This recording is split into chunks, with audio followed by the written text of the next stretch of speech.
Hey, my favorite leftist YouTuber is back, JonPaulPrime. This time to tell us that the Federal Reserve is all hunky-dory. In my opinion, most, if not all, Federal Reserve conspiracy theories are completely bogus.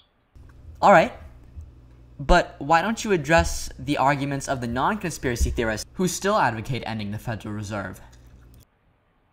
The Fed manages the nation's money supply. It raises and lowers interest rates and creates money.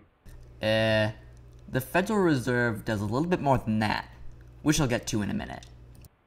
As long as the Fed is being managed efficiently, there shouldn't be a problem. What do you mean when you say efficiently? Is the Fed running efficiently if it buys the cheapest paper, toner, and machinery possible? The word is meaningless in this context. The argument is not over the efficiency of the Federal Reserve. The argument is over monetary policy itself. You don't care how efficiently the Fed is being run. It still shouldn't exist. Why not?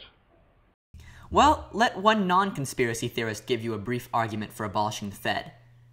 The commonly held belief is that the Fed stabilizes our currency, markets, and curbs the excesses of the business cycle.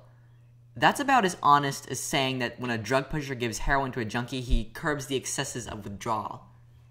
Since the inception of the Federal Reserve in 1913, the dollar has lost 95% of its value, according to Daniel J. Mitchell of the Cato Institute. Increases in inflation eat away at the purchasing power of wages and income, hurting the poor and those on fixed incomes, like Social Security, the most. Worst of all, the Federal Reserve has perpetrated the giant business cycle and bubble after bubble on the American economy. When the Federal Reserve increases money and credit without a corresponding increase in production, it essentially fools the economy into thinking that true economic growth is taking place. Bad investments are made that only boom while fresh money is being produced. Whole businesses and sometimes whole economies are built on these bubbles. Whenever money creation stagnates or declines, these bubbles collapse and cause loss, unemployment, poverty, and economic, political, and social turmoil. This chart, prepared by the great economist Richard Maybury, illustrates this brilliantly. Whenever the M2 money supply decreases, we have either a recession or a depression. The Fed also finances repressive foreign regimes and makes U.S. imperialism possible. There's probably more, but we don't know since the Fed refuses to be audited.